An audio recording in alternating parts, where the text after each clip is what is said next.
Bienvenidos a otro capítulo más de las historias no contadas de las ovejas negras. Hoy hablaremos de un tema que genera debate dentro del mundo cristiano.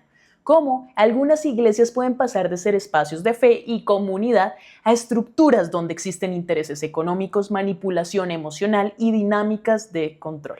Nuestro invitado pasó más de 30 años dentro del cristianismo y formó parte de distintas iglesias en Colombia y Estados Unidos. A partir de lo que observó durante ese tiempo, nos compartirá su visión sobre las contradicciones, prácticas y mecanismos que pueden llevar a muchas personas a sentirse atrapadas en estos entornos. Una conversación sobre fe, poder, control y cómo en algunos casos el cristianismo puede terminar convirtiéndose en un negocio y muy redondo. Bienvenidos a otro capítulo más de las historias no contadas de las ovejas negras. Willy, un gusto, gracias por estar acá y bienvenido. Siempre acá hablamos de abusos o de cosas que han pasado en religiones.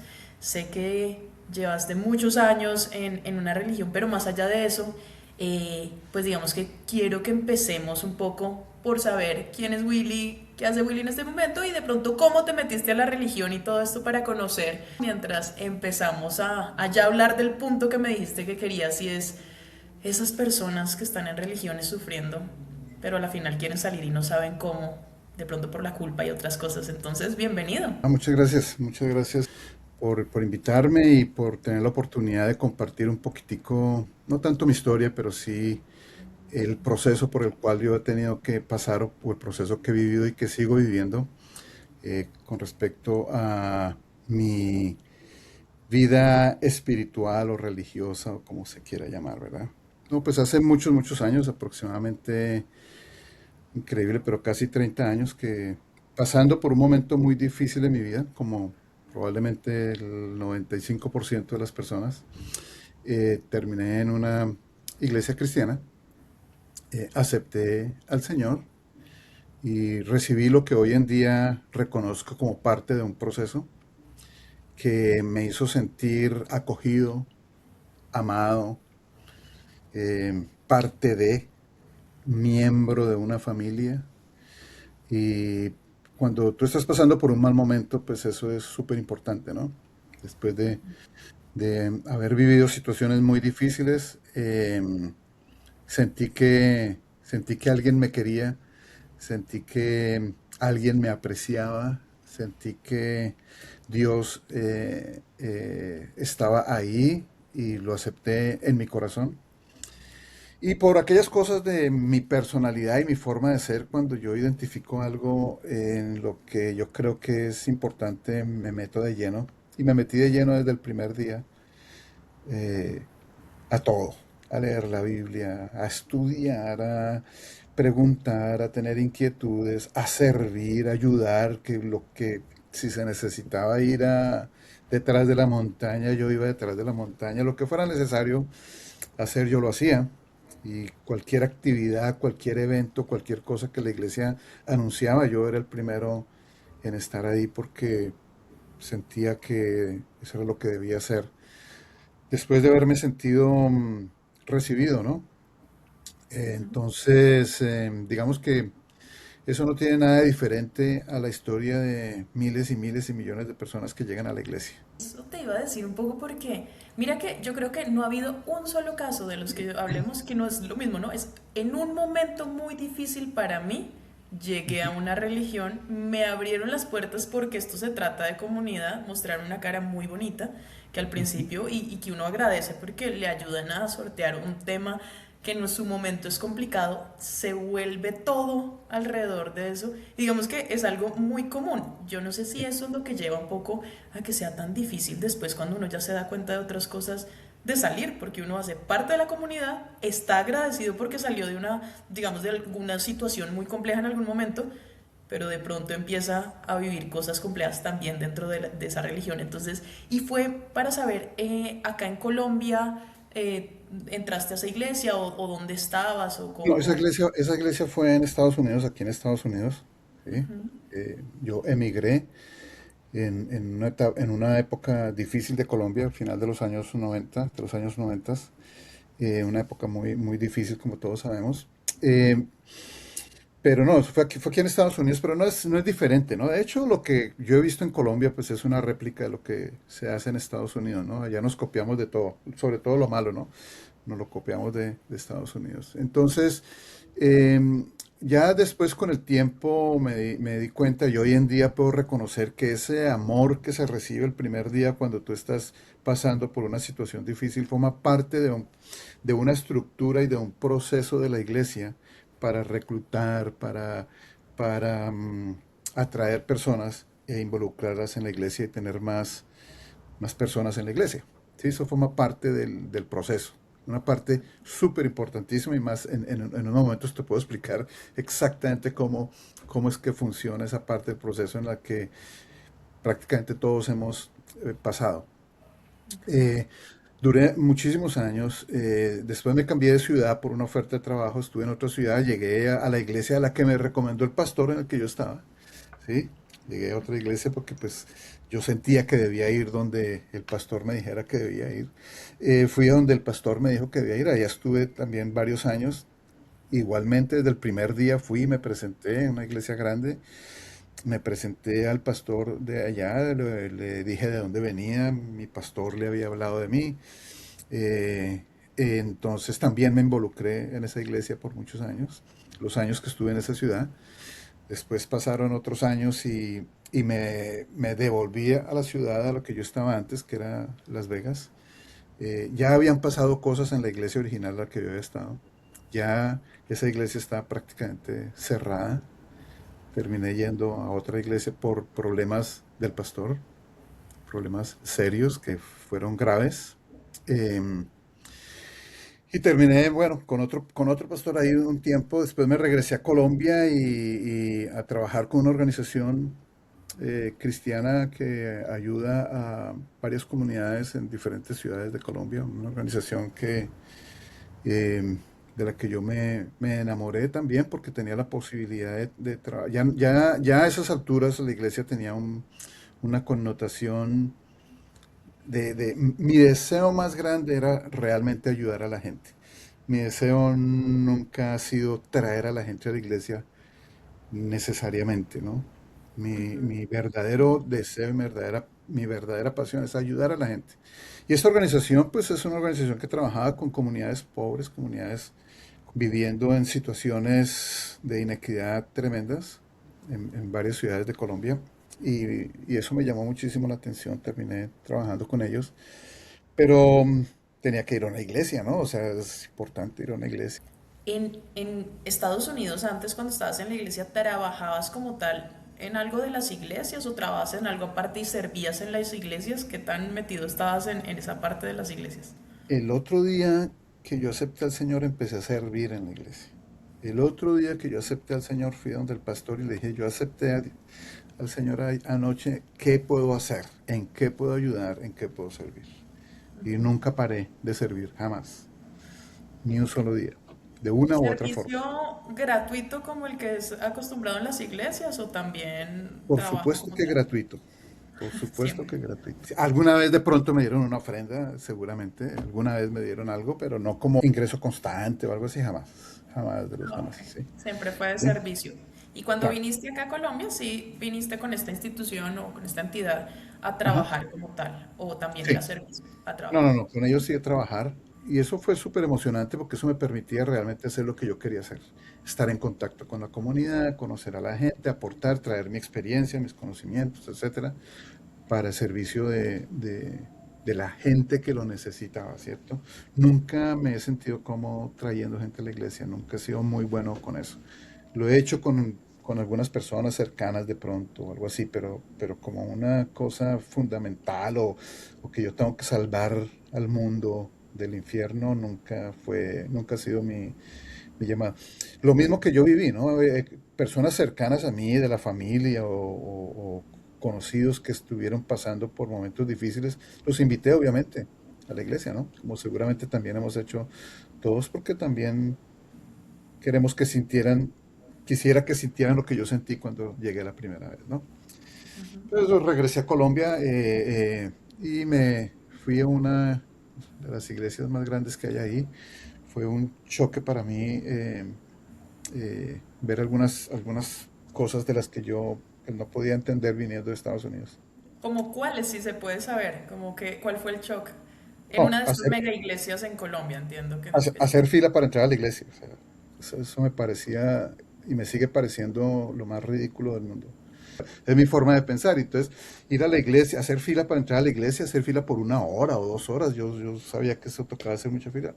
No, y al principio, y creo que no hice fila muchas veces, de pronto un par de veces cuando invitaba a alguien, solo para mostrar que yo también podía hacer fila, pero en realidad nunca preferí. Al principio yo me acuerdo que yo me quedaba afuera y escuchaba desde afuera, ¿cierto? Desde la calle o lo que fuera. Pero traté ya un poquito cansado, ya llevaba varios años en esto y traté de pasar un poquito desapercibido. Estaba soltero, que eso es otra cosa, ¿no? Ser soltero en la iglesia es casi que pecado, ¿no? ¿Sí? Total. O sea, a ti no te tienen en cuenta hasta que no estés casado, Y es ¿sí? mal manejado. De la iglesia que yo vengo había una cosa que era el grupo de mujeres y el grupo de hombres después de unos años, no sé si era después de 30 años o algo así, o 35, que las personas ya se veían que se habían quedado solteras y entonces no podían unir. Y yo siempre decía como me parece un poco triste porque a los que éramos más jóvenes y de pronto nos casamos muy temprano, nos veían como otra cosa. Entonces, creo que esas divisiones en las iglesias también son bien complejas e irónicas, ¿no? Son, y no está bien, no está bien porque no tienes la posibilidad o sea, te están desde ya poniendo un sello, una marca aquí en la frente, ¿no?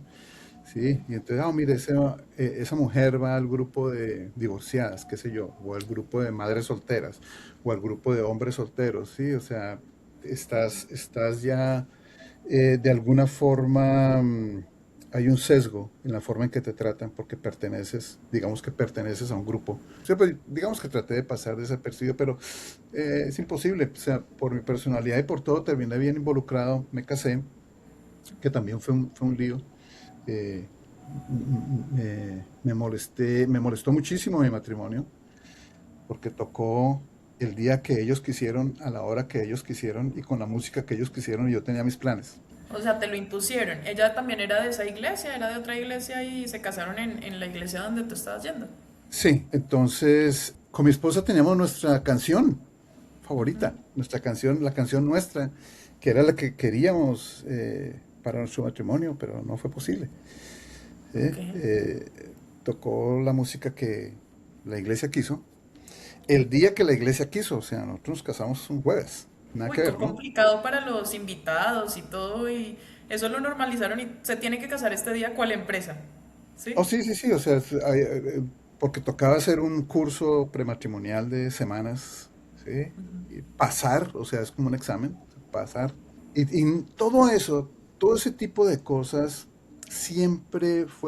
yo siempre fui muy crítico. Verbalmente un poquito, internamente muchísimo. O sea, internamente yo me sentía muy mal con todo ese tipo de cosas. Yo me acuerdo que prácticamente en cada sesión de ese curso prematrimonial yo salía muy mal.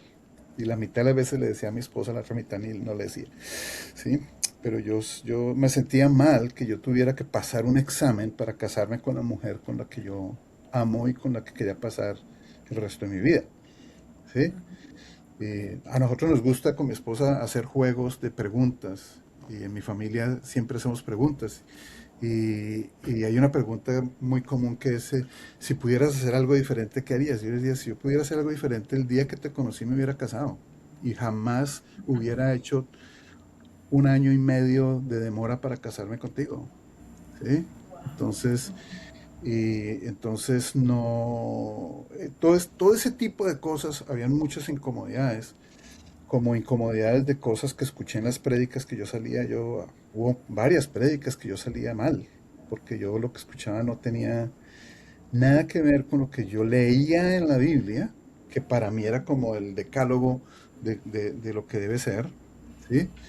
Eh, Habían inclusive algunos predicadores y sobre todo predicadoras, desafortunadamente, que era para mí como, no, no, yo no puedo ir, no, no puedo. O sea, ya dejé, cuando yo sabía que cierta persona iba a predicar, yo no iba. Simplemente porque me sentía mal. Te cuento un poco con lo mío. Yo a veces, mi nombre en redes es exfanática religiosa porque del fanatismo yo ahora entiendo que yo no juzgaba, entre comillas, así le dicen, no juzgar, pero yo creo que es un pensamiento crítico y después ya que salí dije, yo por qué acepté muchas cosas aun cuando la escuchaba y algo en mí decía, no, yo decía no, pero sí debe ser porque esta persona es alguien de Dios. En tu caso, Ujú. entiendo que tú sí decías no y no voy a tal, de pronto también porque no sé si era otra edad, yo creo que las iglesias reclutan mucho las personas muy jóvenes porque saben que es más fácil lavarnos el cerebro y aceptar todo. Entonces yo sí aceptaba. ¿A ti como qué tipo de cosas o qué tipo de prédicas dijiste no puedo aceptar? Así que si te acuerdas de alguna. Me acuerdo de varias, pero hay una en especial, porque esta fue una prédica del pastor de niños de la iglesia, ¿sí? Sí. Él era particularmente fuerte en todas sus prédicas, o sea, uno se sentía como regañado, ¿sí? Cada vez que una prédica de él, o sea, y en general varios de ellos era como un regaño, ¿no?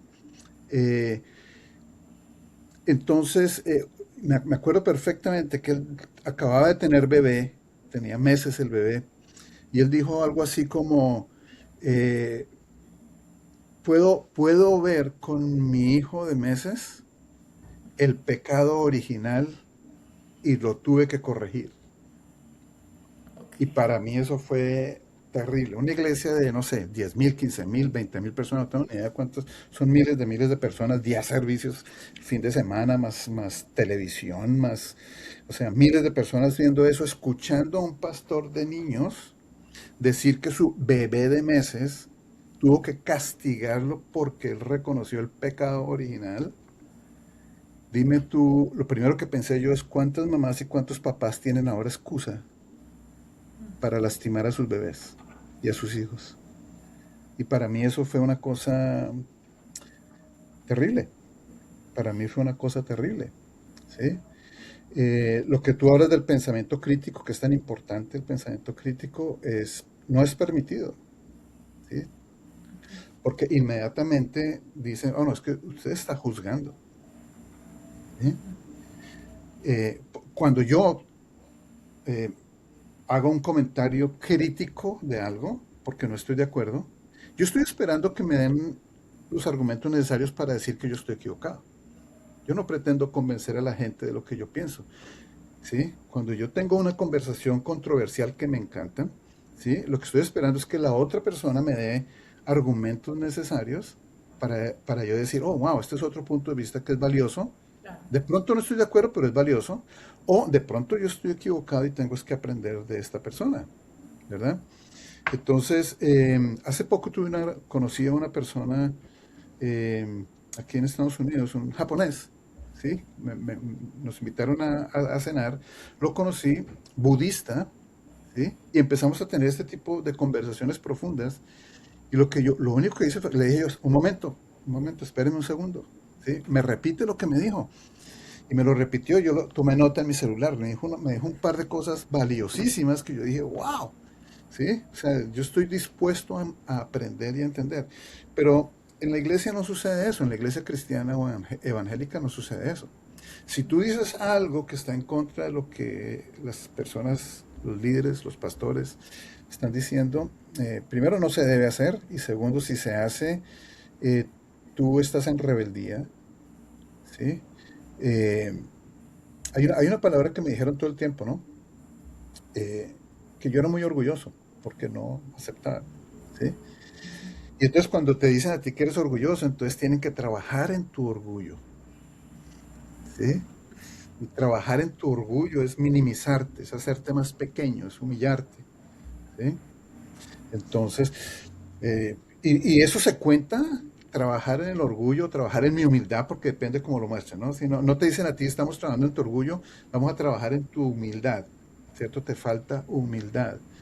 Y es como, para mí humildad es reconocer que estoy equivocado. Humildad no es que yo no pueda decir cosas, que yo no pueda expresarme. Eh, y ese trabajo que hacen en las iglesias de trabajar en la humildad de las personas es un trabajo de humillación, es un trabajo de hacerte sentir mal, contigo mismo, ¿sí? Y después inclusive contarlo como un testimonio. Yo escuché varios testimonios en esa iglesia. Por ejemplo, un testimonio famosísimo que lo han predicado y todo, que dice, ¿no? Cuando yo tenía el pelo largo y llegué un día tarde a la clase y cuando entré el pastor me dijo, ¡ay, siga la nena! O sea, cuando yo escuché eso yo dije, wow, eso es supremamente agresivo, supremamente ofensivo, cero amor. Pero esta persona que vivió eso lo contó como que, oh, él estaba trabajando en mi humildad. Porque te venden eso, te venden que están trabajando en tu humildad. Y de pronto esa persona, como decían, yo me acuerdo mucho en esa iglesia donde yo también asistía, y es la pastora, es una de las personas más controversiales y peligrosas que yo he conocido, y yo no lo entendía. Yo estaba en uno de los ministerios visibles de mi iglesia en teatro, y en camerino, que es donde uno se encuentra pues con las personas de alabanza, con los pastores y todo, había un tema, y era, a uno lo hacían ir a un encuentro y le hacían hacer unos ayunos después para aprender a obedecer. Y en uno Ujú. de esos nos decían que la idea era que en camerino hubiera totalmente silencio, y cuando llegara la pastora todo pudiera fluir muy rápido, porque todo lo que ella decía tenía que ser obedecido en la primera vez. Y yo ahora lo entiendo después de muchos años, porque yo tenía, no sé, por ahí entré yo como a los 15 años, y ahora ya mucho mayor, cuando uno va a trabajar, uno dice, ni siquiera en un trabajo, ¿no? En un trabajo yo no tengo que rendirle pleitesía a un jefe y no poder opinar, y ahora lo pienso y digo, uy, eso es maltrato. Pero en ese momento uno lo normaliza y dice, ay, estoy aprendiendo a ser obediente. Ujú. No, Sí, eso claro. no es así. Y te hacen pensar que tú tienes un problema de orgullo y que, tienes que trabajar en tu humildad, ¿cierto? Entonces, pero todo eso forma parte de todo un proceso y de toda una estructura para que las personas tengamos la menor capacidad de decisión posible con respecto a nuestras vidas y con respecto a lo que nosotros hacemos. ¿Sí? Hoy en día, por ejemplo, un término muy común en estas iglesias es las ovejas, ¿cierto? Y él es oveja de quién, y tú eres oveja mía, o yo no soy oveja de tal, ¿sí? Y después yo pensando, no hay un animal más tonto y más estúpido que una oveja, ¿sí? Total. O sea, hay un mensaje subliminal detrás de eso, en donde no, yo soy ovejita de no sé quién, no, yo soy oveja de no sé quién. Yo no soy oveja de nadie, yo soy un ser humano, yo soy una persona que valga, soy una persona que mm, tengo mi propio criterio, tengo una personalidad, una forma de pensar que es valiosísima y es importante. Por lo menos para mí es súper importante cómo yo pienso.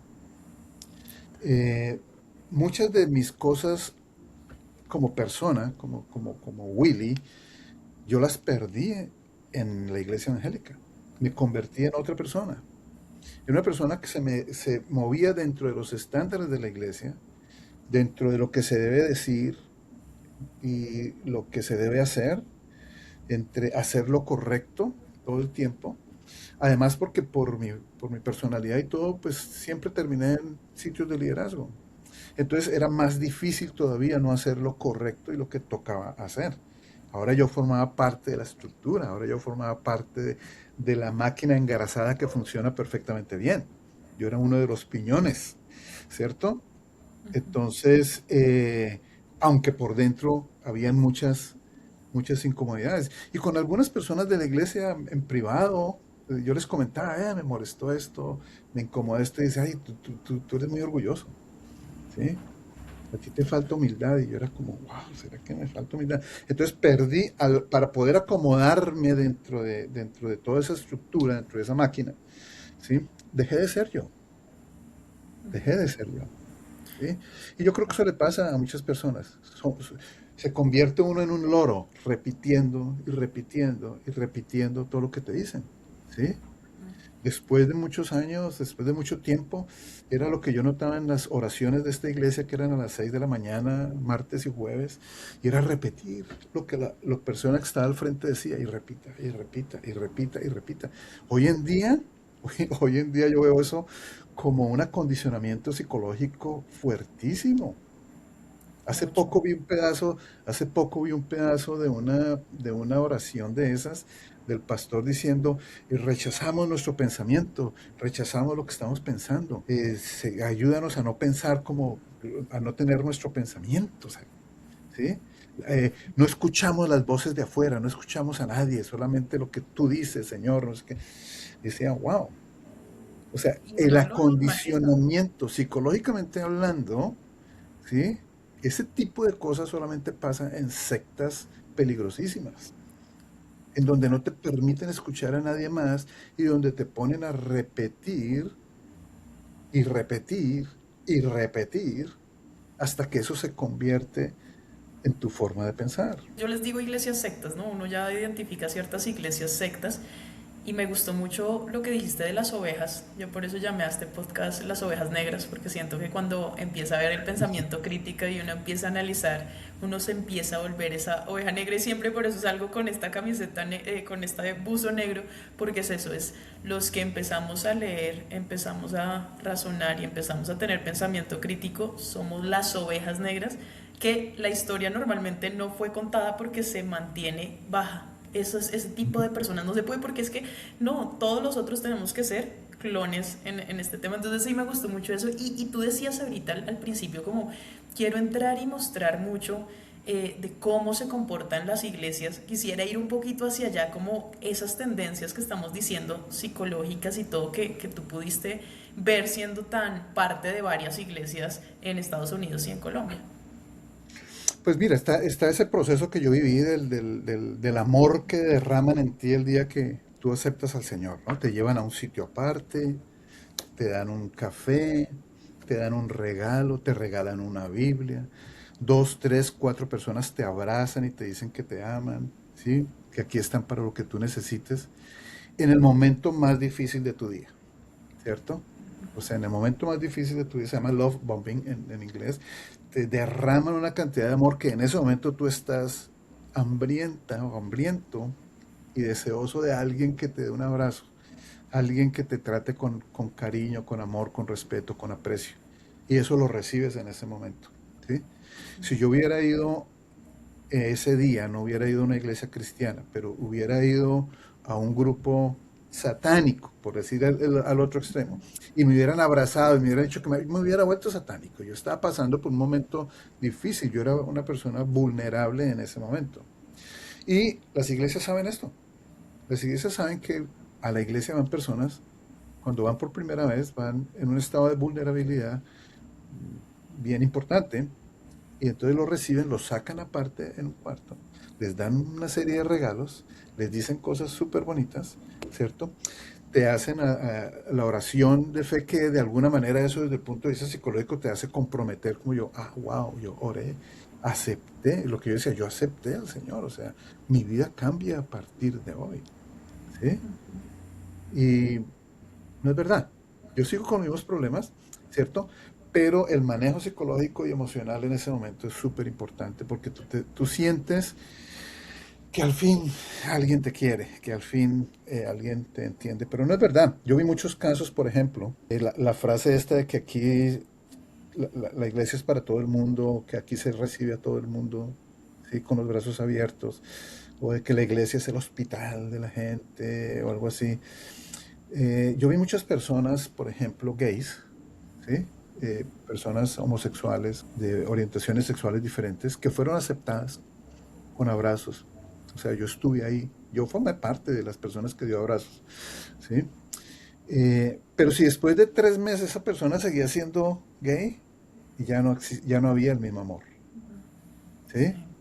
Ya no había, eso era si en ese momento la persona cambia y se convierte a lo que yo quiero, está bien. Y además es un testimonio, ¿no? Porque todo el testimonio, oh, yo era así y ahora ya no soy así. Pero si pasan 2, 3, 4 meses y la persona no ha dejado de ser quien era, ¿sí? Ya no es lo mismo. Ahora, después viene un proceso, ¿no? Después de que tú aceptas al Señor, después viene la manera de involucrarte para que pueda haber un lazo emocional que después es dificilísimo de romper. Y es el bautizo.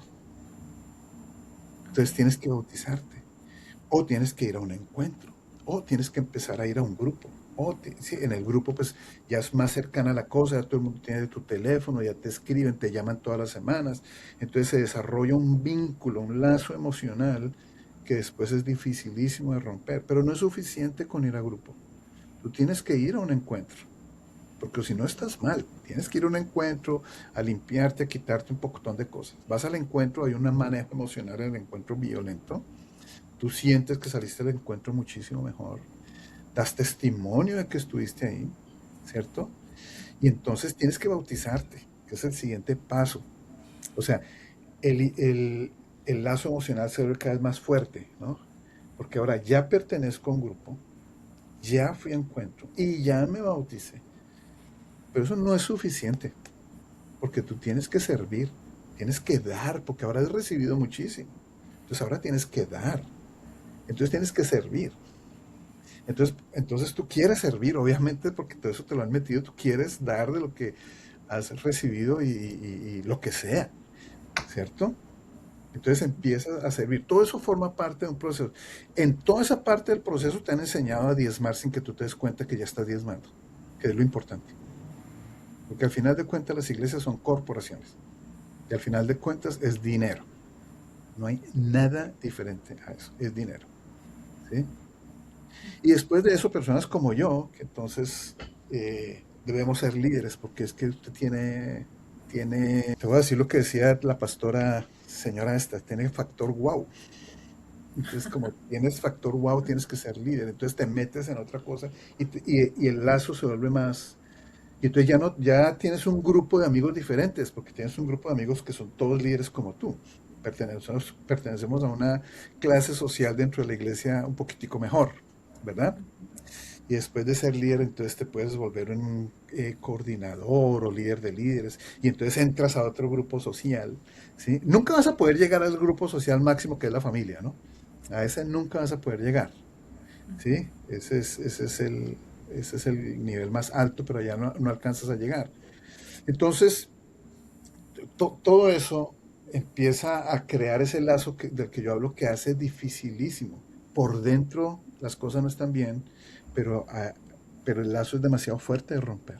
Es un matrimonio, ¿sí? Es un matrimonio con un marido o una esposa súper abusadora, súper controladora, que no te deja hablar, no te deja pensar, no te deja ser tú mismo, ¿sí? Pero, pero te ama, ¿sí? Y te abraza y te dice que te quiere, ¿sí?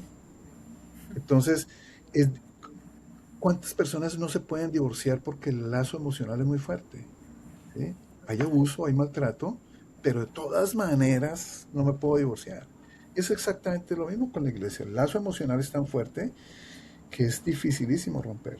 En mi caso personal, tuve que pasar por una situación supremamente difícil a nivel personal hace unos años, en, en donde mi matrimonio estuvo en riesgo y en ese momento yo esperaba que después de tantos años de dar y dar y dar y dar, eh, recibir la ayuda que yo necesitaba en ese momento, ¿sí?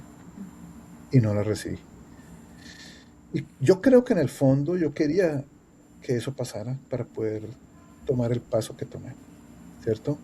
De decir ya no más, ¿sí? Entonces, y efectivamente, yo tengo cientos de personas en Colombia y aquí en Estados Unidos que eran mis amigos, ¿sí? Que a raíz de la situación por la que yo estaba pasando nunca me volvieron a hablar. Así de sencillo. Y por ahí dos o tres me mandaron mensajes de cuando quieras oro por ti.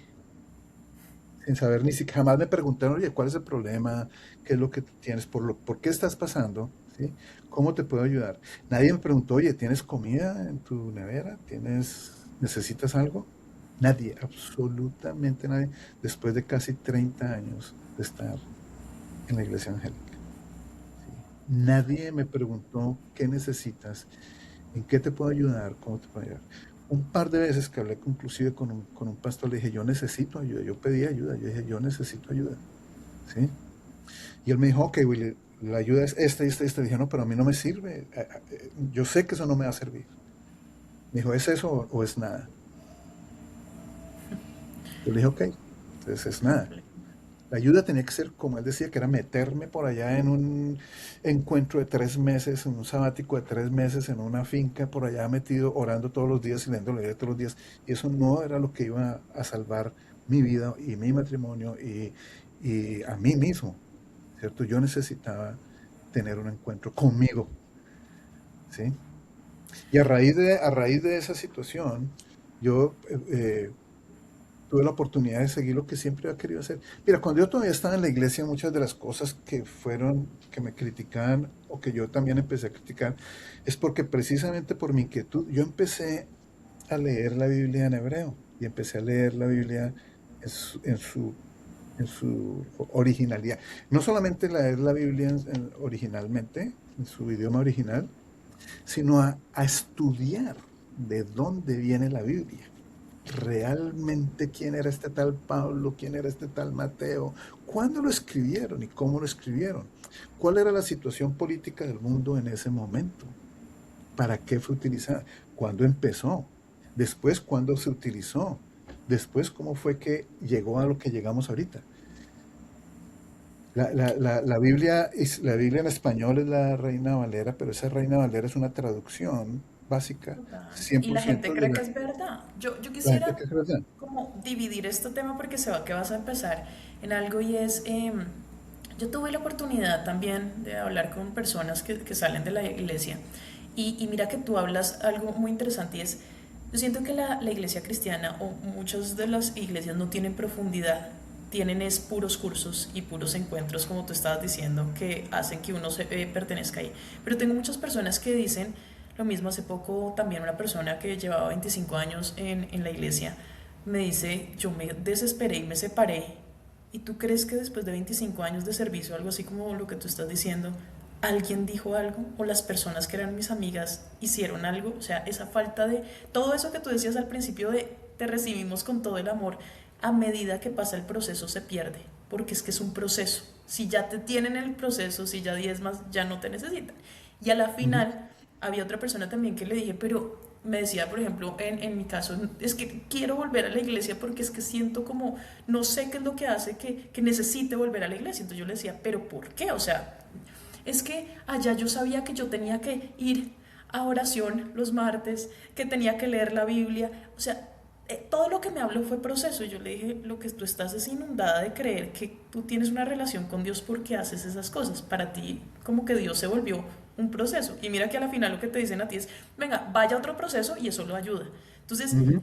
quisiera diferenciar con lo que estás empezando a decir es, esto es un proceso, una empresa que tiene varios procesos para que las personas tengan eso. Ahorita vamos a empezar a hablar algo muy diferente que me parece que las personas que hemos tratado de profundizar un poco más y más que impresionante que tú leyeras ya en hebreo y todo, ya ahí es cuando decimos, empieza a cambiar el tema porque se empieza a ir a lo realmente original, lo que se perdió de tanto proceso que a la final era más psicología que cualquier otra cosa y ahora sí como esto que quiero conocer esa diferencia. ¿Cómo fue entonces empezarse a meter a la parte original de la Biblia y todo esto? Sí, claro, pues empieza uno a entender que muchas cosas no son verdad, ¿cierto? Que hay una manipulación fuertísima, tremenda como en todo. O sea, como que yo detecto la manipulación a leguas, ¿no? Yo la puedo oler y todo, pero era manipulación consentida por mí mismo. O sea, como que yo aceptaba la manipulación por lo que tú dices, porque es una cosa muy superficial y porque ese es sense of belonging, ese sentido de pertenecer.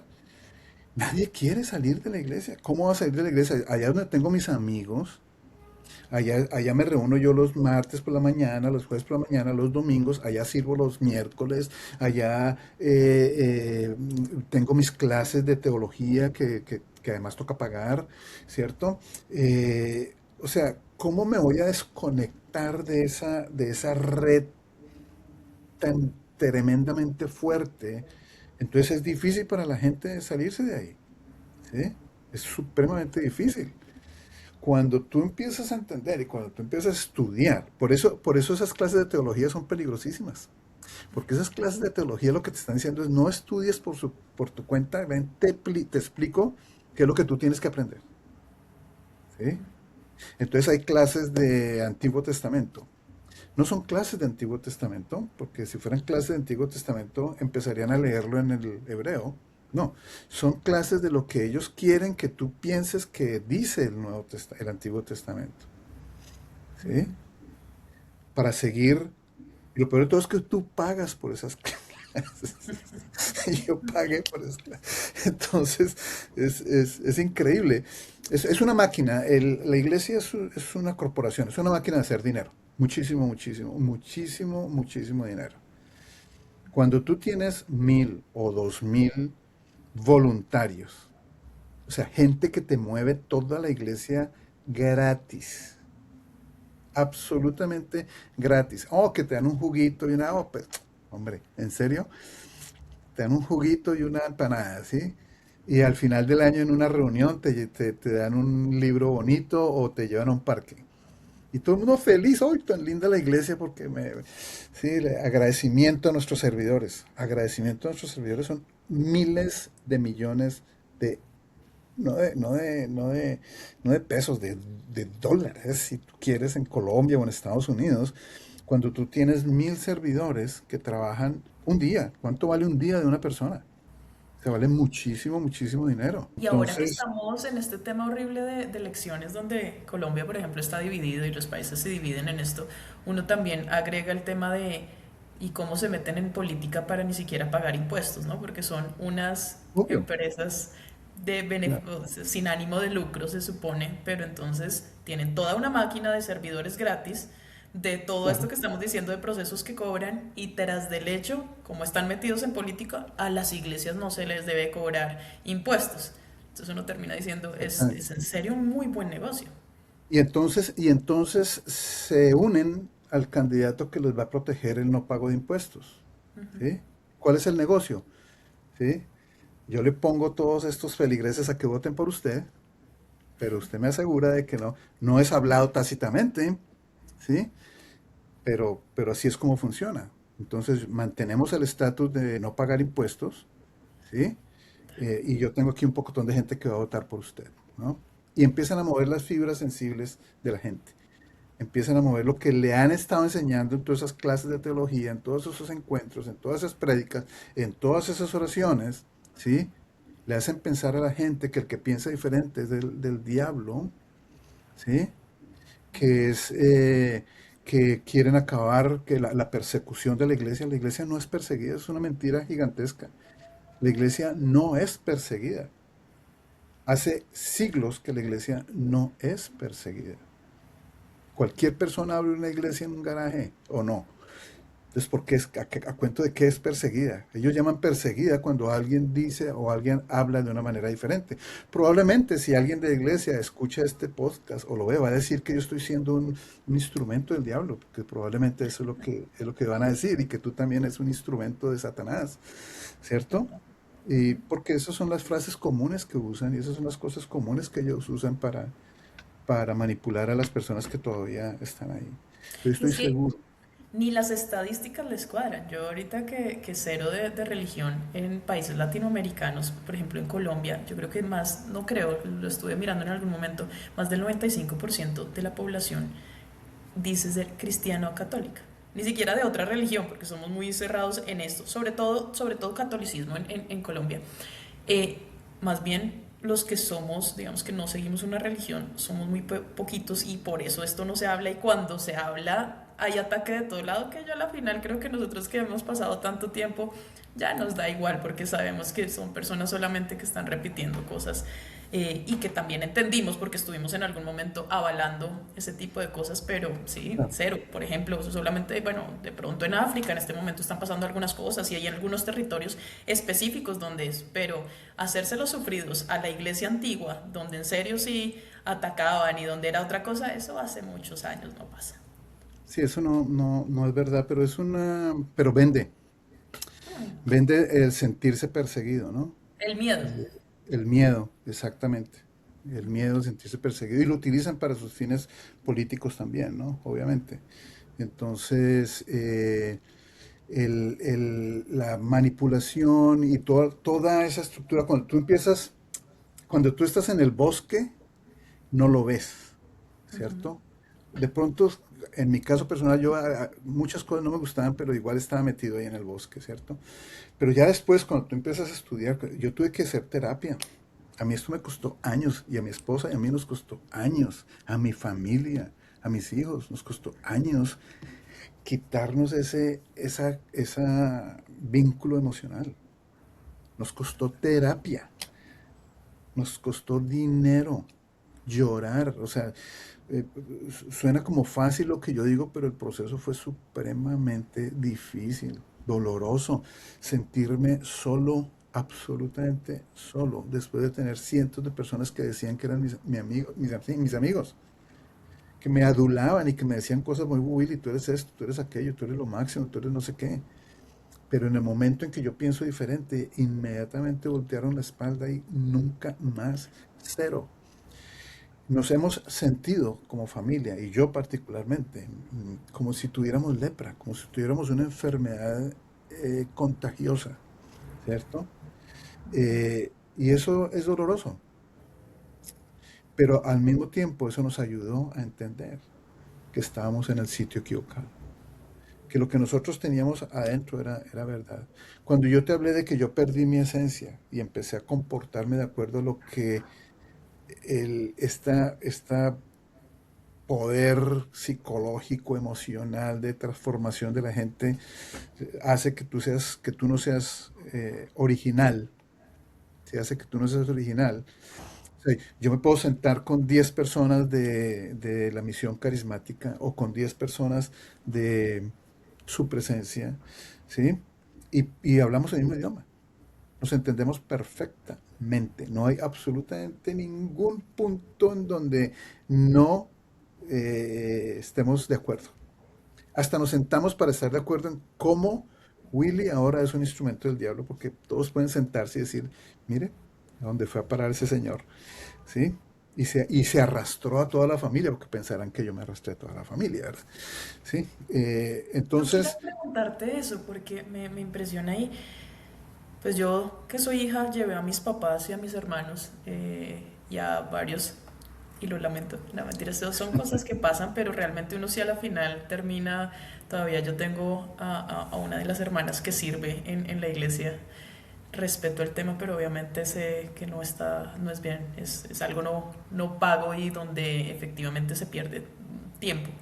Eh, Tú como papá, quisiera como saberlo, llevaste a tus hijos se involucraron, también han sufrido un poco de eso, quisiera entrar un poquito ahí a saber eso y cómo te sientes tú al haberlos involucrado. bueno, yo tengo 3 hijos, ¿no? Y cada uno vivió su proceso de manera independiente. A los tres, digamos que los traje, bueno, mi hijo no tanto, pero a mis hijas las traje al cristianismo, ¿sí? Pero el salir de ahí fue un proceso individual, fue un proceso individual. De hecho, yo te puedo decir que mi hija, la mayor, Joana, fue la que me ayudó a mí muchísimo en el proceso, porque ella ya lo había vivido. Ella vivió un proceso mucho más doloroso que el mío, muchísimo más doloroso que el mío, ¿sí? Okay. Terriblemente doloroso. Entonces ella tuvo que hacer un proceso mucho más difícil y ella fue como ese soporte real que yo tuve, ¿sí? Para poder entender em, cómo, para poder entender ese dolor de ese desprendimiento, ¿sí? De todos esos lazos que se han establecido durante años, ¿sí? La cantidad de conversaciones que tuvimos, pues adicional a la terapia, adicional a llorar y a mucha lectura, a tener que leer muchísimas cosas que te ayudan a ver, te estaba diciendo, cuando uno está en el bosque no ve, pero yo empecé a tener algo que yo llamo la visión helicóptero, cuando yo empiezo a ver desde arriba todo y empiezo a entender, oh, wow, esto es parte de un proceso, oh, esto es una estructura, oh, con razón. Mira, yo entendí y supe, estuve ahí en reuniones de pastores, estuve ahí, en donde se les decían a los pastores, ¿qué es lo que hay que predicar en octubre para preparar el fin de año? Son las mismas prédicas, ¿ok? Los 2 días más importantes del año. Todo esto es un negocio. O sea, si yo tengo un centro comercial, para mí es súper importante preparar diciembre, ¿o no? Claro. Y yo preparo el Día de la Madre, y yo preparo el Día del Padre, y yo preparo el Día del Amor y Amistad, y yo preparo, ¿cierto? Si yo soy el dueño de un centro comercial o de un almacén o de un negocio, yo preparo mis temporadas altas, digámoslo así, ¿cierto? Es exactamente lo mismo, es exactamente lo mismo. Los 2 días más importantes son Semana Santa, Easter y Navidad, porque es cuando la gente más va a la iglesia. Y ahí es cuando hay que tratar de tener la mayor cantidad y preparación específica desde el punto de vista logístico para esos días. Algunas iglesias hasta tienen un servicio adicional, ¿sí? Algunas iglesias hasta tienen un servicio adicional porque saben que ese día va a haber mucha gente. ¿Por qué? Porque quieren que conozcan al Señor. No, no, no, es la posibilidad de tener más personas involucradas. E inmediatamente después empieza a rodar todo este proceso de encuentro, bautizo, entrar a grupo, lo que cada iglesia tiene su propia camino, ¿cierto? Pero máximo 2 semanas después en la mayoría de las iglesias aquí en Estados Unidos hay bautismo. Uno piensa cuando uno va a la iglesia que, ay no, el pastor anunció que el próximo domingo hay bautizo. No, no, no, eso está perfectamente planeado, hay un calendario, yo he visto los calendarios, he estado ahí, cuándo es el momento perfecto del bautismo y cuándo es el momento en que empiezan las clases para poder servir, ¿cierto? ¿Dónde necesitamos más gente? Mira lo importante, tú hablas ahorita de los jóvenes, la cantidad de dinero que se le mete a los niños y a los jóvenes es impresionante. ¿Por qué? ¿Porque aman a los niños? No, no los aman. De acuerdo a la prédica que yo escuché, no los aman. ¿Ok? Porque si tú tienes a los niños contentos, los papás llevan a los niños a la iglesia. Por eso que es importante el departamento de niños. Por eso que el departamento de niños tiene que tener muchas cosas espectaculares en cualquier iglesia. Es donde más cosas bonitas, agradables. Mire cómo tratan a los niños de bien. Hasta les dan un heladito cuando salen de la iglesia. Imagínate. Les dan un helado cuando salen de la iglesia. Queridísimos, tan bonitos. Queridísimos, los niños felices, los niños quieren volver a la iglesia, entonces los papás tienen que ir a la iglesia. Voy a llevar a mi hijo. Yo escuché muchas veces, voy a llevar a mi hijo a la iglesia. ¿Sí? Y con los jóvenes pasa exactamente lo mismo. Entonces los jóvenes les ponen juegos, videojuegos, unos salones espectaculares, unos sitios espectaculares, porque los jóvenes, es importante que los jóvenes estén involucrados. ¿Sí? Todo eso tiene una razón. Eso no es que, "Ay, no, es que toca, vamos a hacerlo no es al azar. Está perfectamente maquinado y trabajado como un centro comercial o un negocio maneja sus picos o sus temporadas altas. Es exactamente así.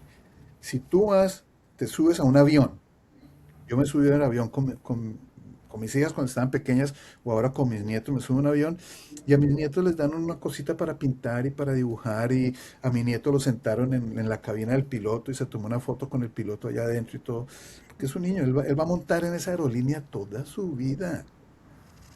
Total. vida, ¿sí me explico? Entonces, eso todo tiene un proceso de comercialización y de estructura corporativa impresionante y buenísima y excelente y funciona.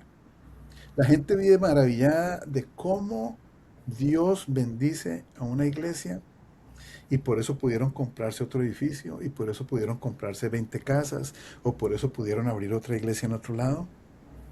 Total. Eso no es un proceso de bendición.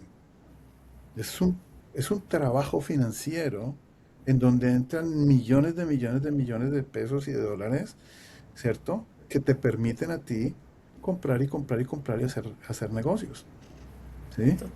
Ujú. Estamos hablando de millones de millones de millones. Si tú miras Manantial, si tú miras la misión carismática, si tú miras su presencia, todo eso es muchísimo dinero porque tienen una máquina con 1,000, 2,000, 3,000 personas que no cobran un peso, ¿sí? Total.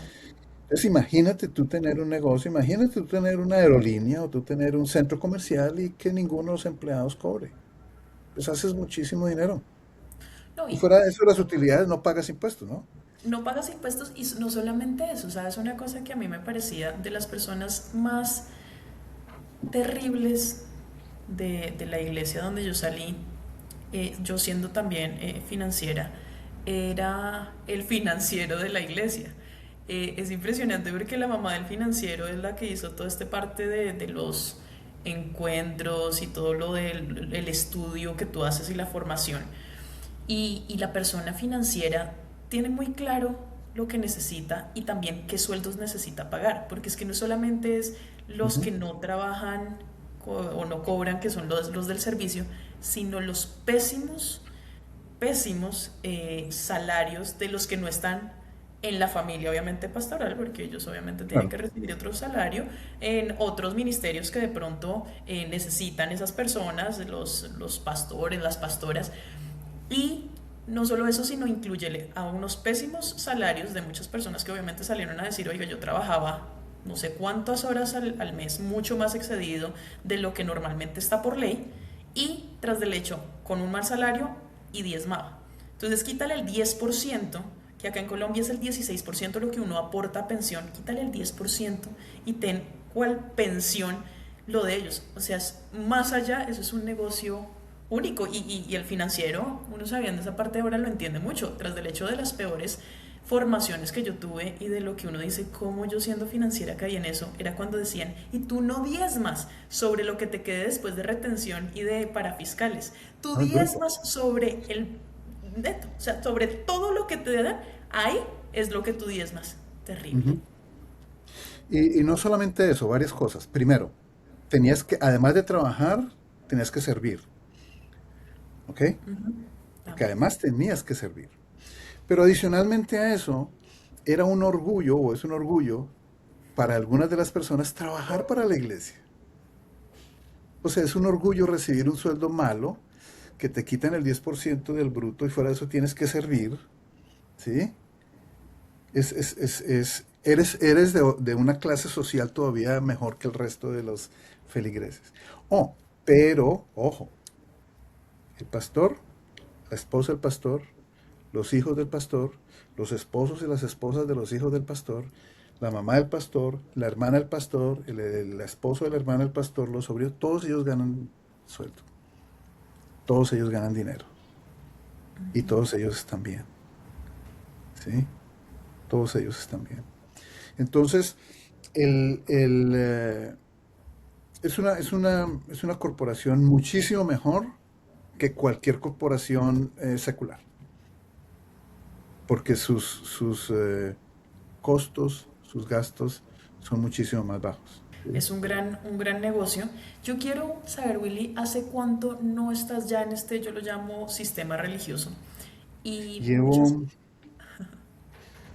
eh, como 4 años, tal vez, 4 o 5 años.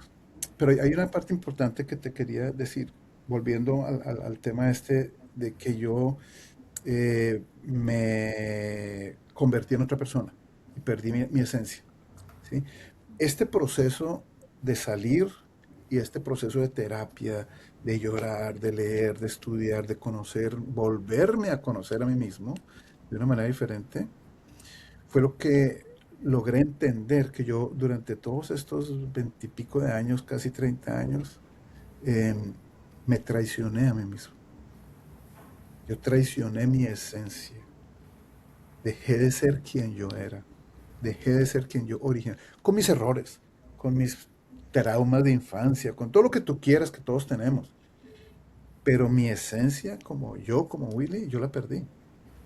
La logré recuperar a través de un proceso pesadísimo, como te digo, de terapias, charlas, conversaciones, lectura, tareas que me ponía mi psicólogo, mi psicóloga, y para volver a entender que me decía mi psicólogo, pero es que ese no es usted, Willy. De- y me decía, ¿cómo era antes de ir a la iglesia? Oh, mira, yo era así, yo era atrevido, yo era lanzado, yo era súper aventurero, dice, ese es usted, con errores, con problemas y cosas que tiene que trabajar o que tenía que trabajar, pero ese es Willy. Usted dejó de ser Willy. Ahora todo está perfectamente enmarcado dentro de un mundo seguro, en una burbuja perfecta, en donde no se dice nada malo, no se hace nada malo, ¿sí? Y en donde tienes que actuar, tienes que perform, tienes que comportarte de cierta manera y dejar de ser tú. y formar como efectivamente una oveja. Todas son igualitas. Cuando tú ves un rebaño, no distingues, no sabes cuál es cuál. Sí, todas son igualitas. Ahora yo logré em, volver a ser yo. Logré acordarme de mi esencia. Y todos los días trabajo en no traicionarme a mí mismo, en no ser infiel conmigo mismo. Pero ese fue, digamos, el trabajo que ya llevo como casi 5 años en eso. Y eso cambió también mi matrimonio con mi esposa. Hoy somos completamente diferentes, tenemos una relación completamente diferente que no está basada en eso. No, ni siquiera quiero hablar de todas las cosas que como pareja vivimos de manera totalmente equivocada. Primero, solamente para darte algunos ejemplos, cuando se reunían con nosotros y decían, ¿qué problemas tienen ustedes? Nosotros no teníamos ningún problema, o sea, nada que pudiéramos considerar problema. Orgullo, eso es orgullo, Willy. Hay que trabajar en tu humildad. Yo me acuerdo con mi esposa cuando nos llamaban a otras reuniones, hablábamos antes, decíamos, oiga, que llevemos un problema porque si no nos van a decir que somos orgullosos. A ver, llevemos un inventemos un problema para poder, ¿sí? Entonces, y las veces que tuvimos algunos inconvenientes, que hacíamos lo correcto, que era levantar la mano, llamaban allá, levanten la mano. Entonces, pero es que usted no ha levantado la mano, usted es muy orgulloso, te tocaba levantar la mano. Y levantábamos la mano por cosas que en realidad no eran tan graves ni tan serias, pero lo hacíamos. Y, y en esas conversaciones, en mi conversación con otro hombre que era el que supuestamente me tenía que decir por lo que estaba pasando, yo siempre me sentí juzgado, siempre me sentí malo, un mal hombre, un mal cristiano, un mal esposo, siempre. Y después con los años, cuando hablaba con mi esposa, a ella le pasaba lo mismo. Sí, cuando ella hablaba con la mujer que le correspondía, mi esposa era la mala, mi esposa era, sí, nosotros necesitábamos lo que llamaban allá administración, toca administrar eso porque ahí hay un problema suyo, usted tiene un problema. Y en realidad no tenemos un problema, son cosas para solucionar, ¿sí me entiendes? O sea, no es algo para minimizar a la persona, para hacerla sentir más pequeña, para hacerla sentir menos importante a sí mismo. Lejos de yo escuchar algo que me hiciera sentir mejor conmigo mismo, nunca lo escuché. Lo que yo siempre escuché era que yo estaba mal. Siempre me sentí mal conmigo mismo después de una supuesta consejería o reunión después de levantar la mano. Nunca me sentí mejor conmigo mismo, jamás. Y es que final, la base de la religión es la culpa y es sentirse en ese Ujú, estado total de siempre yo soy el malo, necesito a ujú. Dios porque si no soy malo, como decías tú con este pastor que el pecado original desde si uno desde chiquito está pensando eso, pues realmente no se va a sentir mejor en eso. Ahora, tú dices llevo 5 años de afuera, hay algo que suelen creer en las religiones y es que el hijo pródigo, ¿no? El hijo pródigo volverá en algún momento. Y a mí me ha encantado que con todos los que entrevisto y los que hemos pasado por terapia para poder salir de estos abusos espirituales que así se llaman, decimos yo quiero preguntar, ¿Willy volvería al sistema religioso porque ahora es un hijo pródigo y entonces tiene que volver? ¿Tú qué crees? Estoy completamente seguro que jamás volvería a ningún tipo de sistema religioso, absolutamente a ninguno. Al tener la libertad de investigar, he descubierto cosas espectaculares. Hay algunas cosas bonitas en la Biblia, me encanta Proverbios, hay algunas cosas, de resto hay muchas cosas, prácticamente todo el Nuevo Testamento he descubierto que es una mentira, que es un engaño, que era algo que tocaba hacer en un momento específico que el mundo estaba pasando eh, con el Imperio Romano y todo esto, ¿cierto? Pero Proverbios es un libro valiosísimo. El Cantar de los Cantares es un libro valiosísimo. Algunas de las cosas en los salmos son buenísimas. ¿Cuál es el problema? Y hay muchas cosas muy interesantes en la Biblia. El problema es que la han interpretado de tal manera que te hacen sentir cosas y te hacen pensar cosas que no están ahí, no están ahí, ¿cierto? Pero cuando tú lo miras como un libro, ¿cierto? No como la palabra de Dios, con solo decir eso ya probablemente me van a juzgar terriblemente. No, es como un libro valiosísimo, es un libro valioso en muchos aspectos. Desde el punto de vista histórico también es un libro muy valioso. ¿sí? Es un libro supremamente valioso desde el punto de vista histórico, pero no es el único. No es el único. Cuando yo me puse a leer y me puse a ver otras cosas, descubrí que muchas de las cosas que están en Proverbios están en libros orientales mucho antes de que fue escrito Proverbios. Muchísimo antes, ¿cierto? O sea, el hinduismo, en Japón, en China, hay muchas cosas con una sabiduría tremenda que inclusive están en Proverbios y que fueron escritas mucho antes de Proverbios. O sea, el original, ni siquiera son el original, ¿cierto? Hay muchas cosas valiosísimas. Hay cosas valiosísimas nuevas, por ejemplo. Hay cosas valiosísimas de los últimos 100 años que tienen un valor impresionante en términos de conocer el ser humano, lo que se ha descubierto en neurociencia, lo que se ha descubierto en cómo funciona el cerebro y la conexión del cerebro con las emociones. Cosas nuevas como la física cuántica y cuál es el impacto de la física cuántica en nuestras vidas y cuál es inclusive la conexión de la física cuántica con las iglesias, con las religiones y con la manipulación del pensamiento de la gente. Hay una serie de cosas valiosísimas que yo empiezo a entender, a aprender, a tener una mente abierta, porque hoy en día vuelvo a tener una mente abierta como cuando yo era joven, ¿cierto? Y a decir, oiga, yo quiero aprender de esto, yo quiero saber de esto. Pero a ti en la iglesia eso no puedes leer sobre física cuántica, no puedes. Yo me acuerdo que la depresión era un espíritu. La depresión era un espíritu que tocaba sacarlo con encuentro o con ministración o con mucha oración y con ayuno y todo esto. ¿Hasta cuándo? ¿Sabes hasta cuándo? No. Hasta que la pastora tuvo depresión. Ah, sí, Cuando la sí, pastora sí. tuvo depresión sí se volvió en una enfermedad real. ¿Sí? Hasta que el hijo de Rick Warren se suicidó por una depresión, la depresión se volvió en una enfermedad real. Pero antes de eso era un espíritu. ¿Sí? Una mujer que habla es Jezabel. O sea, eso no tiene sentido. Una mujer que habla, que defiende sus cosas, que es valiosa, que es importante, que tiene capacidad para exponer sus ideas, que tiene conocimiento, que ha aprendido, que habla con propiedad, con seguridad de sí misma, es Jezabel. Es una Jezabel. Es un espíritu eso, ¿cierto? Total. Yo debería cambiarme el nombre de redes de Mara a Jezabel porque me imagino que muchos lo ven así. Pero sí, sí, sí me llama mucho la atención eso que estábamos hablando también del hijo pródigo y de que muchos creen que uno está con los marranos, comiendo comida de marrano y pasando lo peor. Y es muy chévere saber esto que estás diciendo y eso, oiga, me tocó ir a terapia, volví a ser yo, o sea, qué bueno, pues pasan cosas buenas y malas como en todo lado, pero de todas maneras nunca volvería a un sistema religioso.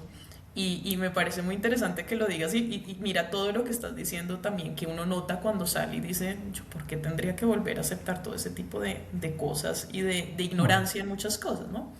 sí. Y la gente piensa que de pronto uno está como se alejó, ¿cierto?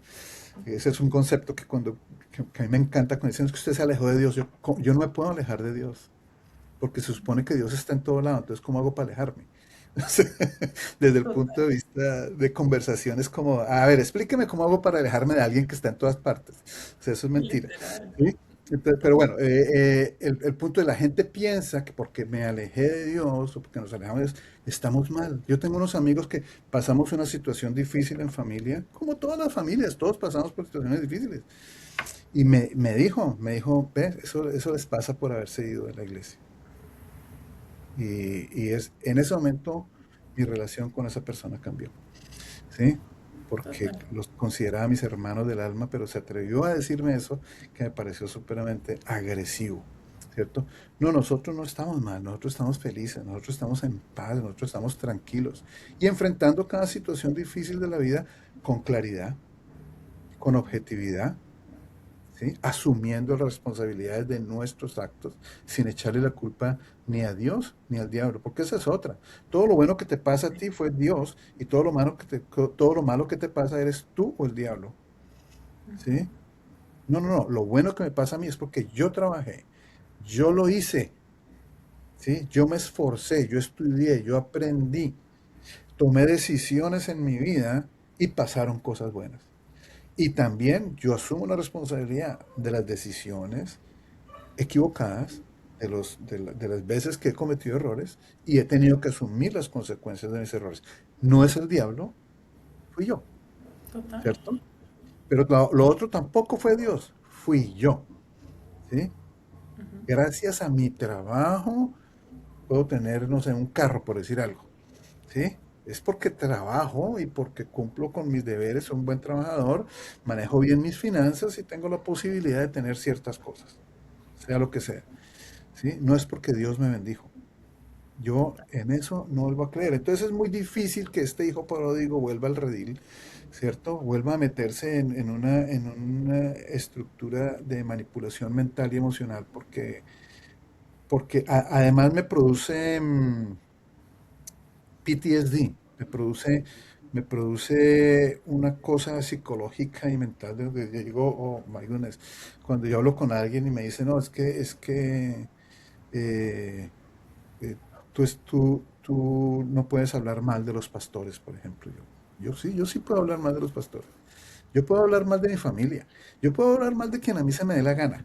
Puedo estar equivocado, sí, puedo estar equivocado, pero puedo hacerlo. Yo soy un hombre libre, soy una persona que estoy en capacidad de expresar lo que yo pienso y lo que yo siento, ¿sí? Con respeto, con amor, ¿sí? Pero tengo la capacidad de hacer eso. Dime que estoy equivocado, hablemos, conversemos y probablemente yo, si estoy equivocado, lo reconozca y diga, sabes que estoy equivocado, ¿cierto? Entonces, pero no porque tengo que cerrar los ojos y decir, no, no, es que de los pastores no se puede hablar, porque tú no puedes tocar al ungido. ¿Qué es eso de tocar al ungido?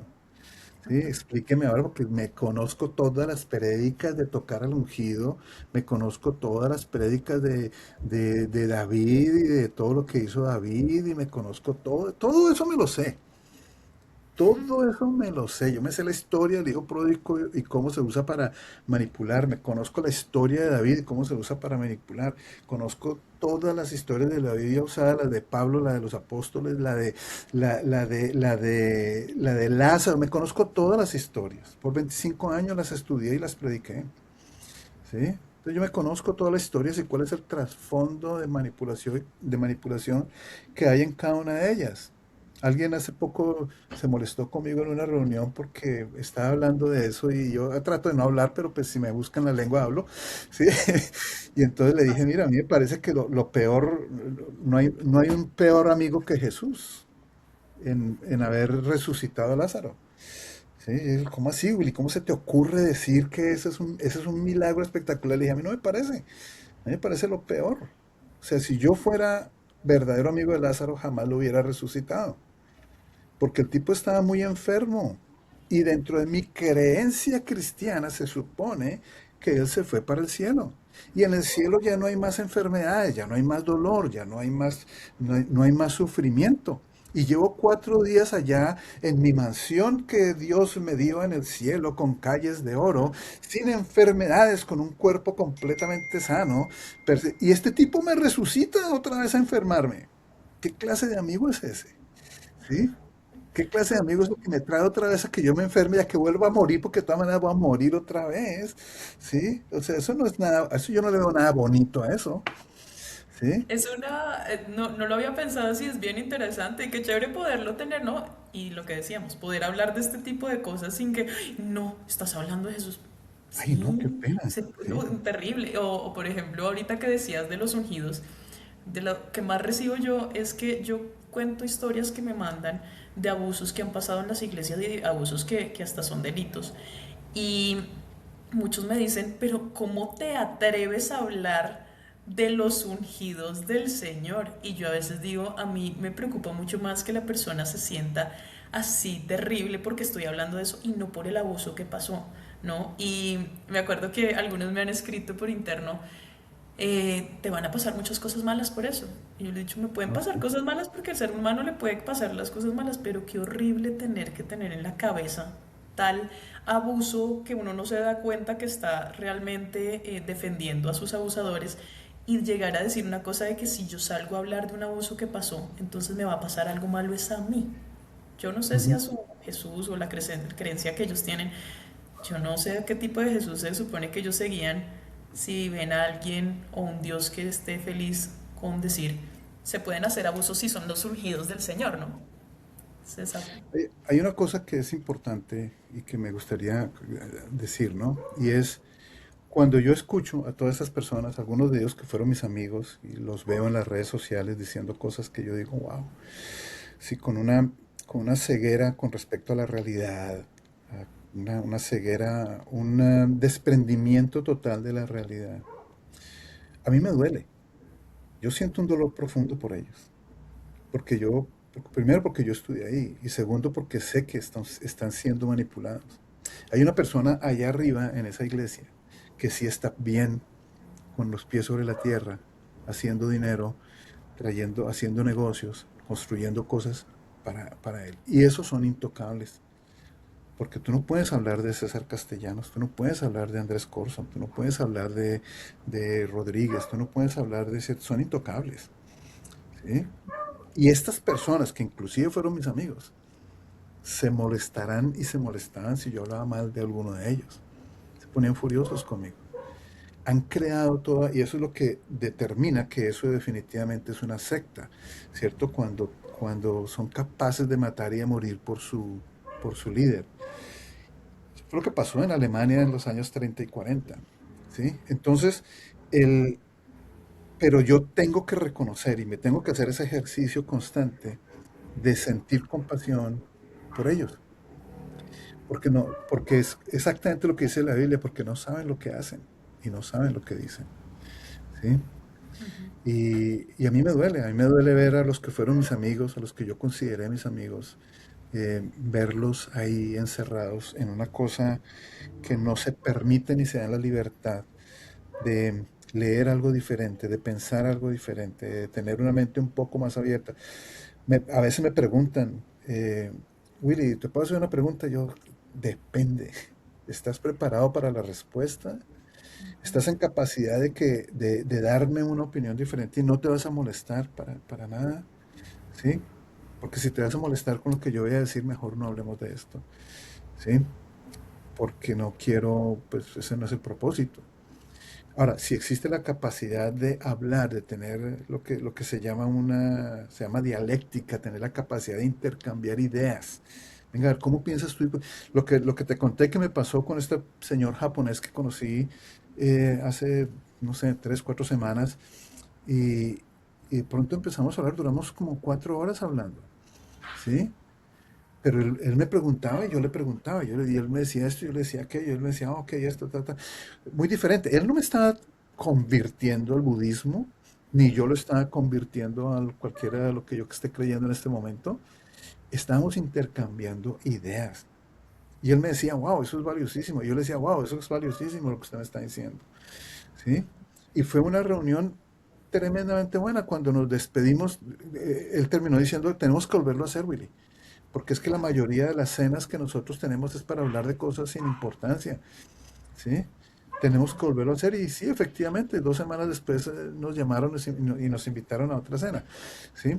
Y estaba pendiente, bueno, ¿de qué vamos a hablar hoy, Willy? ¿De qué tema vamos a tocar hoy? Con lo que dices es la belleza de hablar con alguien que puede llegar a tener eso que decía, la humildad de entender que uno no tiene la verdad absoluta. Si uno ya parte desde tengo unos conceptos pero no una verdad absoluta, yo te escucho y también puedo tomar de lo tuyo. Lo que tú Ujú. decías, aún tus amigos y los que dices, uno sabe que hay personas con las que uno no puede llegar a tener estas conversaciones porque están tan anclados y su base es una verdad absoluta que es inamovible porque si se la mueve, se le mueve todo el piso de su vida y se acabaría. Ujú, así es, Literalmente no puedes hablar con personas como ellos de algo más. exacto. Pero no es culpa de ellos, Tampoco. ¿ves? Y ahí es donde yo siento la compasión, y ahí es donde yo siento el dolor. Yo tengo unas personas que yo las quiero muchísimo, muchísimo, que yo los veo y me han escrito algunas cosas y los veo escribiendo cosas que yo digo, me duele porque sé que todo lo que dicen y todo lo que hacen es producto de un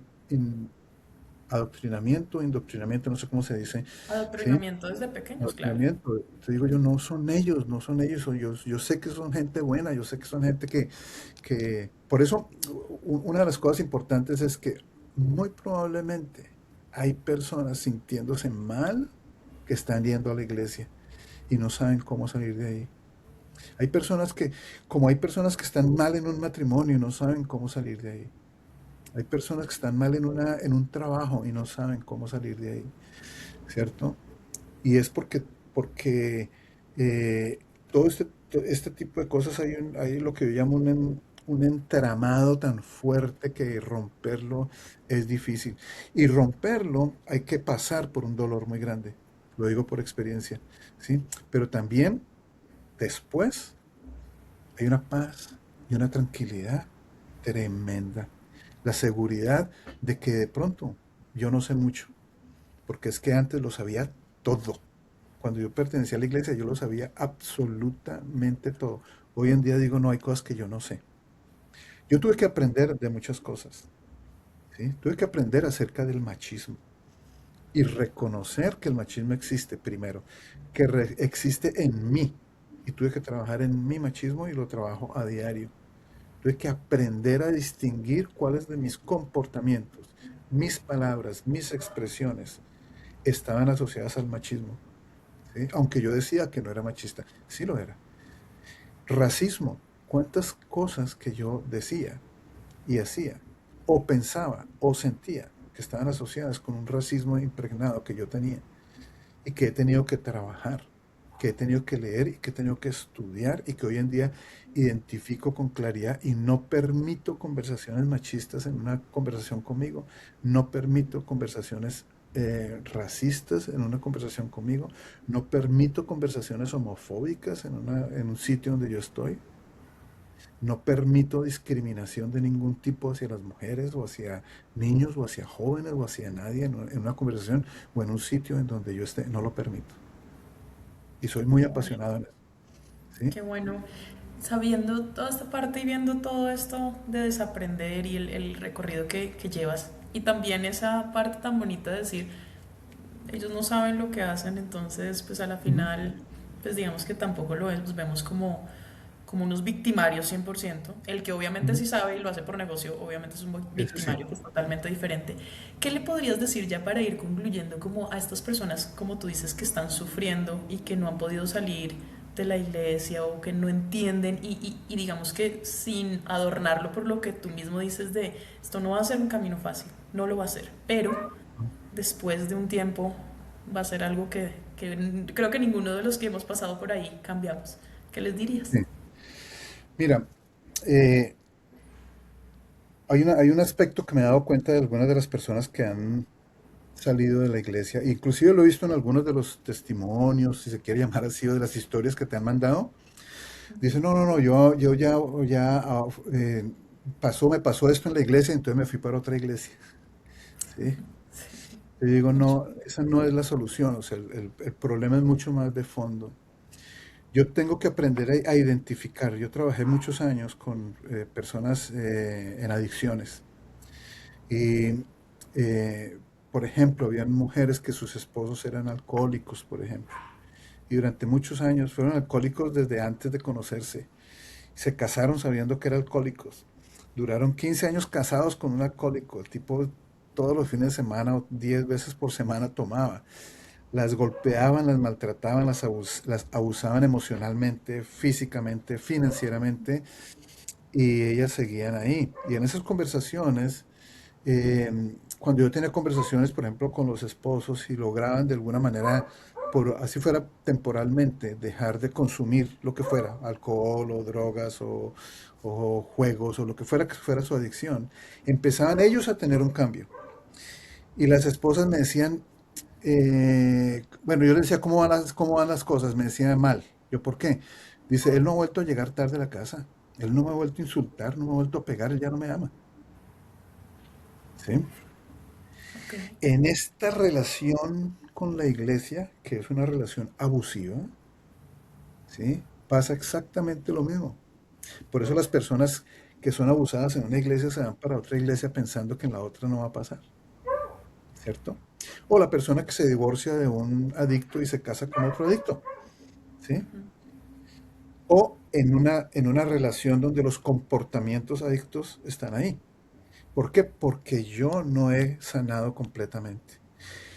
Si hay una persona que está sintiéndose incómoda, que allá en el fondo sabe que hay cosas que no cuadran en las prédicas, en las enseñanzas, que la cantidad de dinero que se mueve es impresionante.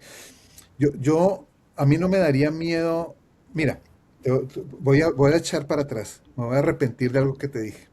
De pronto yo sí volvería a la iglesia. Yo sí volvería a la iglesia si la persona financiera se sienta conmigo y me muestra los estados financieros de la iglesia. Ahí volvería a la No lo iglesia. dudo. Exacto. ¿Sí? Cualquier conversación para convencerme de que yo estoy equivocado tiene que ser con los estados financieros de una iglesia. ¿Sí? Sabiendo cuánto gana cada miembro de la familia del pastor. ¿Sí? Y sabiendo en qué se gasta la plata. Y sabiendo a quién le va a quedar toda esa plata cuando se muera el pastor, que ya está todo planeado, obviamente le va a quedar a sus hijos, a su esposa, a todos ellos. ¿Sí? Ese día puedo tener una conversación con la posibilidad de que yo vuelva a, a someterme a un ente cristiano o a un ente religioso. Y Pero las sabiendo, me personas que están imagino ahí, que los bienes de como casas, como carros, que no deben estar a nombre de ellos, sino a nombre de la iglesia, cosas que uno se nunca imagina de están a eso. nombre de ellos. Nunca. Jamás. Y eso lo aprendieron de aquí en los Estados Unidos, es exactamente lo mismo. El pastor, la iglesia, la casa del pastor la paga la iglesia, pero no sale del sueldo de él. Sí, el carro, los carros, y la esposa tiene sueldo. Y su hijo acaba de cumplir 18 años, entonces tiene sueldo también, ¿cierto? Y lo nombran pastor de jóvenes inmediatamente para poder pagar el sueldo, o lo meten en la alabanza o lo que sea. Entonces, una persona que se dé cuenta, que quiera darse cuenta de que es de pronto hay un poquitico así de posibilidad de que Will esté diciendo la verdad, ¿sí? Y que por eso yo me siento un poquito incómodo a veces con algunas prédicas y algunas enseñanzas o algunos de los aspectos que pasan no solamente en una prédica, sino en los grupos, en todos los eventos que hay en la iglesia que te mantienen ocupado 7 días a la semana, ¿sí? Para no mirar hacia afuera. Si quieren aprender y ver algo diferente, sabiendo, como tú dices, que va a ser doloroso, sabiendo que van a perder ese piso del que tú hablas de comunidad, si van a perder su comunidad, ¿sí? Pero su vida va a ser mejor. Yo les recomiendo que inicien el proceso, que empiecen a tener un pensamiento crítico con respecto a absolutamente todo. Lean, pero no crean. Confirmen lo que leen, ¿cierto? A mí me gusta leer de todo, pero no le creo a nadie. Entonces, si algo dice X, entonces yo voy a averiguo, investigo si es verdad que eso es una X o no es una X, porque no le creo, ¿cierto? Y después sí confirmo que efectivamente es una X y entonces me puedo formar un pensamiento mío propio, pero no porque alguien dijo que esto es una X, yo creo que es una X hoy en día. Entonces, lean y no crean lo que leen, confírmelo con otra lectura, confírmelo con alguien más. Uno lo escucha en la política, ¿no? Que el comunismo, ni siquiera todo el mundo habla del comunismo y no saben. Yo le pregunto a qué persona qué es comunismo y no me lo pueden explicar.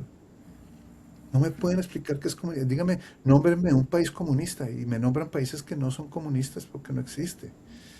Odian el socialismo, estos socialistas, pero perdón, Noruega, Suecia, Holanda, Suiza, Dinamarca, los mejores países del mundo, todos son socialistas.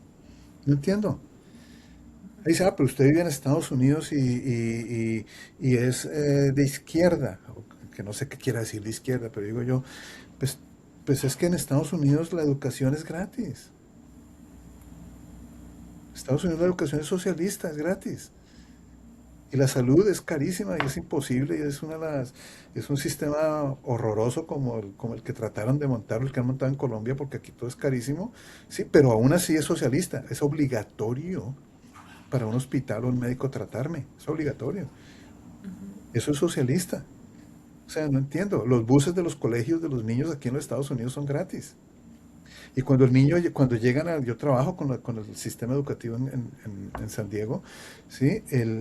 Yo los veo cuando llegan, a cada niño le dan un desayuno y al mediodía les dan un almuerzo gratis. Eso es socialismo. ¿Por qué? No entiendo, A mí pero ni me siquiera se encanta. toman esa molestia, ¿cierto? Total. A mí me encanta que yo era yo creo que a muchos les pasa, yo te decía antes de acá, de ultraderecha. Ujú. Y ahora, yo digo que siempre, ahora soy todo de centro. Trato de evitar todo extremo porque, uy, Dios mío, pero eh, entre esto que estás diciendo, me parece súper interesante que uno después empieza a cuestionarse todo y empieza a decir, yo por qué le tengo tanto miedo a esto si nunca lo he visto, porque yo acepto que, no sé, tales personajes o tales personas son lo peor cuando ni siquiera me he dado la oportunidad de acercarme a una persona de ellos, o sea, y Ujú. uno empieza, y ese es un proceso de empezar a decir, yo por qué estoy creyendo todo eso, yo ya nací con muchos prejuicios y todo, y ya desde mi familia, desde la iglesia, desde todo, me metieron en eso, pero yo a la final, porque yo no estoy averiguando, entonces me parece muy interesante esto en todo, en política, en religión, en todo eso que a los colombianos nos enseñaron de eso no se habla, sí, de eso se Ujú. habla, se tiene que hablar, Exactamente. se tiene que empezar a hablar de eso Exactamente. sin creer que uno tiene la verdad absoluta. No, puede ser lo que tú estás diciendo, oiga, a mí me tocó como ultraderecha, como, venga, espérese un segundo, los derechos humanos, la parte social también funciona, no se supone que yo soy una persona social por ser cristiana, pero entonces ¿por qué voy con toda la parte más económica? Bueno, tantas cosas que uno empieza a decir, hay cosas que no cuadran, entonces muy Porque no interesante. no nos enseñaron a eso. Y ojo, lo que quieren es evitar eso. Aquí en los Estados Unidos ya empezaron a prohibir el pensamiento crítico. El pensamiento crítico es un peligro para la iglesia y es un peligro para los políticos, ¿cierto? Entonces ya lo están prohibiendo. En la Florida prácticamente está prohibido. Hay libros que no te dejan leer. Hay libros que están prohibidos por Trump. ¿Sí me entiendes? Mira, cosas impresionantes que yo digo, por eso es que somos ignorantes y no nos tomamos la molestia de salir de la ignorancia. No tenemos que saberlo todo, pero hay temas en los que es importante no ser ignorante. Estuve me invitaron con una organización a una reunión en Harvard el año pasado. Y entonces, pues yo nunca había estado en Harvard, no sabía, tengo una imagen sesgada negativa acerca de Harvard y todo eso, pero pues me invitaron, pues fui, ¿no? Y entonces fui al baño, ¿sí? Y en el baño de hombres al que yo entré, habían tampones, ¿cierto? Y yo no entendí, me causó curiosidad y eso me pareció hasta chistoso. Y tomé una foto y se lo mandé a mis hijas, que todo, eso sí lo saben todo, ¿no? Tengo una hija que es médico y la otra que es Joa, que es, eh, sabe muchísimo. Y les dije, y a mi esposa y a mi hijo también les dije, mire, tan inteligentes que son en Harvard y pusieron tampones en el baño de hombres. Les dije, porque no sabía por qué. Y ahí inmediatamente me dijeron, es para las personas trans. Ay, yo no tenía, el año pasado, yo no tenía ni idea, yo pensé que se habían equivocado, ¿sí? E inmediatamente me puse a estudiar, a mirar un momentico cómo es, necesito entenderlo, necesito saberlo, porque yo voy a tener que defender a una persona trans en un momento dado, y lo voy a hacer, ¿sí? Yo lo voy a hacer, ¿sí? Como he tenido que defender y defenderé a las personas que tengan una orientación sexual diferente, porque tienen todo el derecho. Como he aprendido a hablar muy poquito, solamente lo necesario, acerca del aborto. Y digo muy poquito porque soy hombre, yo no tengo la más mínima autoridad para hablar de aborto. Solamente las mujeres pueden, considero yo que pueden hablar de aborto. Pero sí es importante que yo me eduque acerca del aborto, ¿sí? Y he aprendido que los países en donde está legalizado, donde lo trabajan correctamente, con educación, con el sistema de salud pagado por el gobierno, es donde menos abortos hay y sobre todo donde menos muertes a las mamás hay. He aprendido eso porque me tomé la molestia de estudiar, ¿sí? Y no Total. simplemente, no, es que la Biblia dice, no, la Biblia nunca, en ningún lado Y a mí el que me lo compruebe lo felicito. En ningún lado la Biblia habla de aborto. Es una forma de manejar políticamente a la gente y de manipularla. No hay un solo párrafo. Y si lo hubiera, lo discutiría también, miraría el original a ver qué es lo que dice el original, ¿cierto? Todo esto es lo que yo le puedo decir a la gente. Ahí tenemos que aceptar y reconocer que somos ignorantes. Y la ignorancia es mi responsabilidad. Tómense la molestia de leer un poquito. Yo les digo, lean un poquitico. A mí me vendieron en la iglesia que el comunismo era del diablo. Léanse acerca de eso, a ver por qué, en dónde, ¿cierto? ¿En dónde? Eso fue un invento de los Estados Unidos y en Colombia todo el mundo importa todo Estados Unidos, lo malo sobre todo, ¿sí? Por la guerra que tenían con Rusia y por la guerra después de la Segunda Guerra Mundial y por la Guerra Fría y por los años 60 tocaba inventarse eso y usaron a la iglesia en los Estados Unidos para venderle a los Estados Unidos que el comunismo era el diablo, ¿cierto? Y entonces, y aquí se quedaron con eso. Entonces, pero hombre, estudiemos un poquitico a ver qué fue lo que pasó. Pero todo eso es porque yo tengo que estudiar y tengo que leer y admitir que hay cosas que yo no sé. Inclusive lo que yo tuve que admitir, y todavía lo hago, es, hay cosas que yo creo que sé, que tengo que empezar a dudar si mi fuente de información fue correcta o no fue correcta. Y tengo que leer y tengo que estudiar. Y a lo mejor cuando lea y estudie me va a doler. Me va a doler, me va a dar en mi ego, me va a dar en cosas que yo he creído toda la vida. ¿Sí? Pero ese es el precio que yo tengo que pagar por ser libre aquí arriba, libre en mi mente, ¿sí? Por no tener sesgos y por tener la capacidad de formarme mi propia idea acerca de cualquier tema que haya en la vida. Y eso es lo que yo le diría a la gente. Eh, Reconozcan que de pronto pueden ser ignorantes o de pronto hay algo que no saben o de pronto recibieron una información que no era fidedigna. Y eso fue lo que yo hice. Total, yo valoro mucho tu tiempo, el espacio para hablar contigo y sobre todo esto que acabas de dejar de mensaje, porque para alguien que estuvo 30 años, que dice perder en su momento su esencia, eh, es muy valioso y debió ser doloroso como tú lo dices, pero qué bello poder escuchar de alguien que se ha cuestionado y que ha empezado a ser tan empático eh, con, con que no conoce todo y con esa parte que tú dices, el dudar, el poder llegar a ser más humano.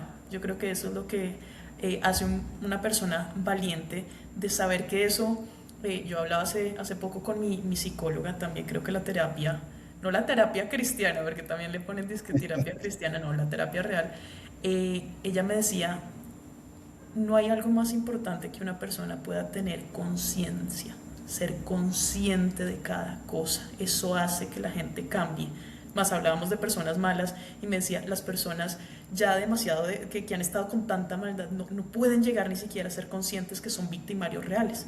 Eso se pierde totalmente. Entonces, qué bonito que tengas esa conciencia, lo voy a llamar así, y que con tus hijos y con tus familiares y con las personas que te rodeas puedas tener estas conversaciones tan profundas. Te doy muchas gracias por este tiempo y por todo lo que aprendimos de ti en todo lo que nos contaste.